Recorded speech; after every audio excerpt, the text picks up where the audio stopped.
Welcome back to In Focus. I'm your host, Thuy Phan. Before the break, you got a chance to see how old energy-guzzling refrigerators are recycled. In this segment, we'll take a closer look at the process and see why everything about this is a win-win for everyone involved. To better understand the process of how these refrigerators go from this to this, ARCA Vice President and General Manager Jeff Wallace explains. At this point in time, the guys will determine what type of refrigerator it is, whether it has R12 Freon refrigerant or the other type, which is basically 134. And that determines what part of the line or how we process it. If it's a R12 unit, they're going to pull the doors off at this stage. If it's not, they'll put it on the line with the door on it. The difference between the R112s and R134s is the foam insulation. The older models will have foam and they need to be separated in order to successfully recycle the foam as well. At this stage, what we want to do is we're going to remove all of the interior parts. So you'll see the guys will come here and they'll start pulling out shelving. They'll pull out all the metal shelving, the glass, and the plastic, and they'll separate it here. So you've got aluminum parts, you've got steel parts, and you have plastic parts. Okay, once all the interior is gone, it's going to go down to the end of the building to a single line at the back of the building. And then we're going to walk across the building, because there's no other easy way, to the other end, where we're going to start the processing. We were watching down there, we took all the interior out, and I said they came to the end of the building. So this is the line of refrigerators coming from that down there. You'll see it down this line on the left. They're all turned around so the compressors are facing back, and then they're going to get elevated because the compressors are on the bottom and we don't want the guys on their knees all day long. They come up to this area, and this gentleman on the other side here is going to now determine what type of unit it is. If it's a R134, it's going to go on those two lines. If it's a 12, it's going to go on these, because we collect it separately, and you can't mix them, otherwise you contaminate. The other thing he does here is there's real old units have mercury switches in them, and some of them have what we call PCB switches in them, which are hazardous waste. He's in a containment pit, so if something happened and the mercury switch broke and the mercury fell, he can contain it and we can clean it, because that's very environmentally hazardous. So, right? How often do you find that? Very seldom now. Mercury, really old, not even that. I mean, if he gets 1 or 2% now, it's a lot. Even PCBs doesn't get much. But they also have other little electronic switches in there. He pulls those out at this stage. Right? Take your pictures.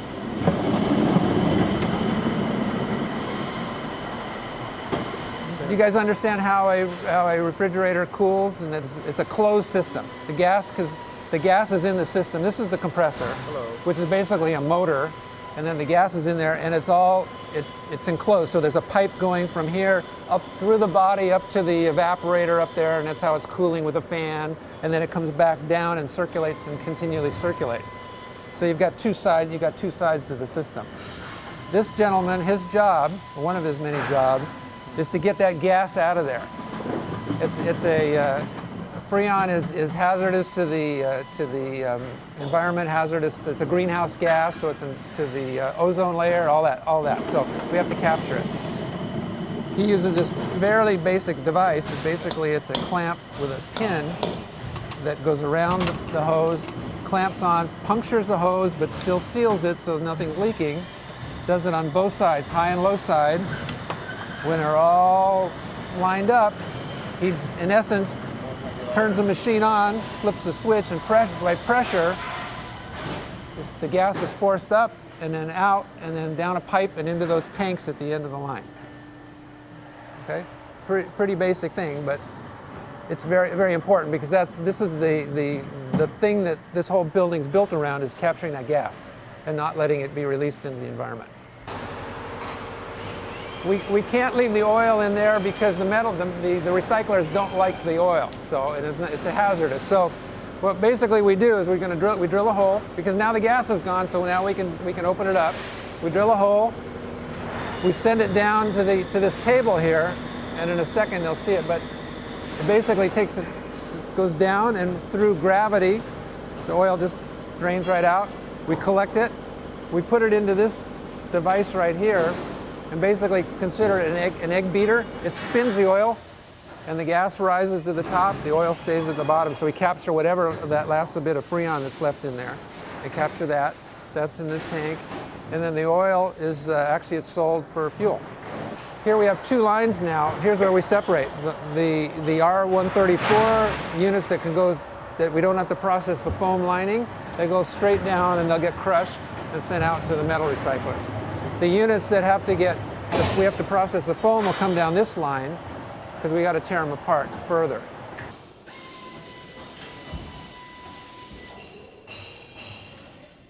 So because we're going to have to cut this unit up, we have to take the interior parts out. And basically,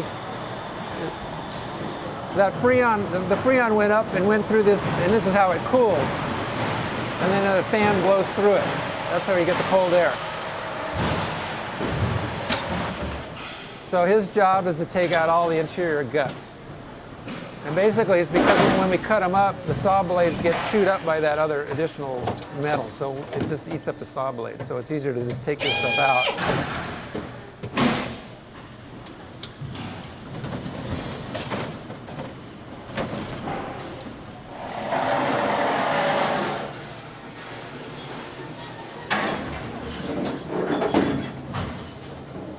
Now, cover your ears.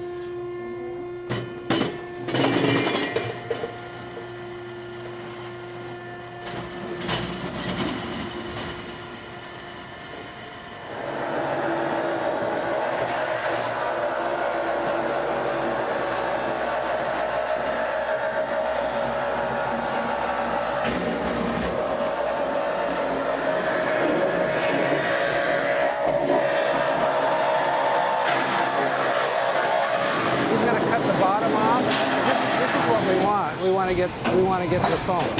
So he cuts the bottom, the top, and the front so that these guys can then peel the skin off.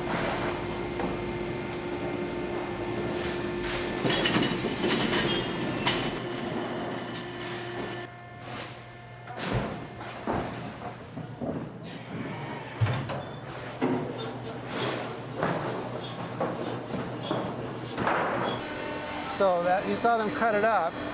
And they just peeled away the interior and the exterior, and then we end up with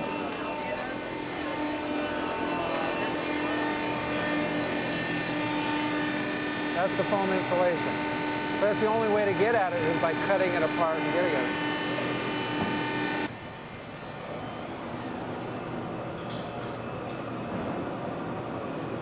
So this operator takes that foam.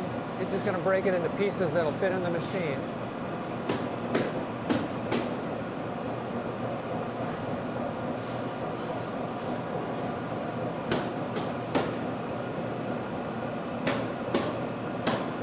And then basically, there's a plunger that's going to push that foam down into a shredder. It's going to shred it up into fine pieces, and then under very cold conditions, it's going to turn the gas into liquid. And then the liquid ends up right into here. So we end up with R11. Once the gas is removed at that stage, now we just end up with basically foam. And we use it as absorbent around the floor. When the floor gets wet, we just use it to clean up the factory. And it's inert, it's harmless now. It's just inert gas, it's just foam. Literally 95–96% of that refrigerator is recycled.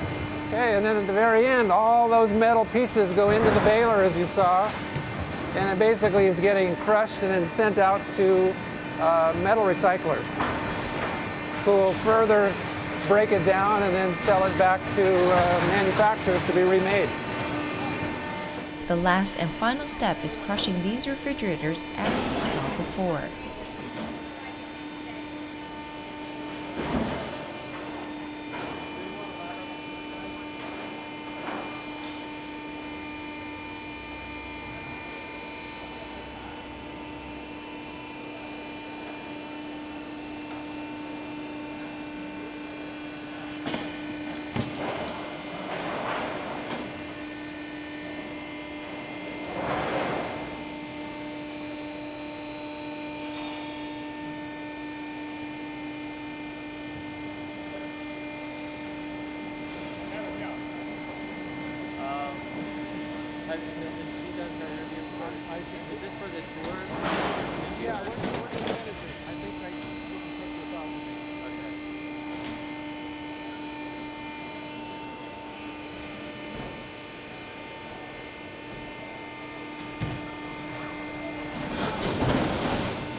And like that, you have a refrigerator that now can go back into the environment without being a detriment.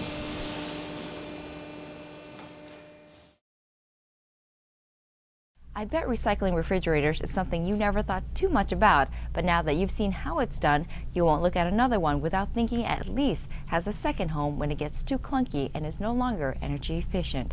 If you want to find out more about this program, you can go to www.sce.com. Until next time, we hope you learn more, live more, and always stay focused. Thanks for watching.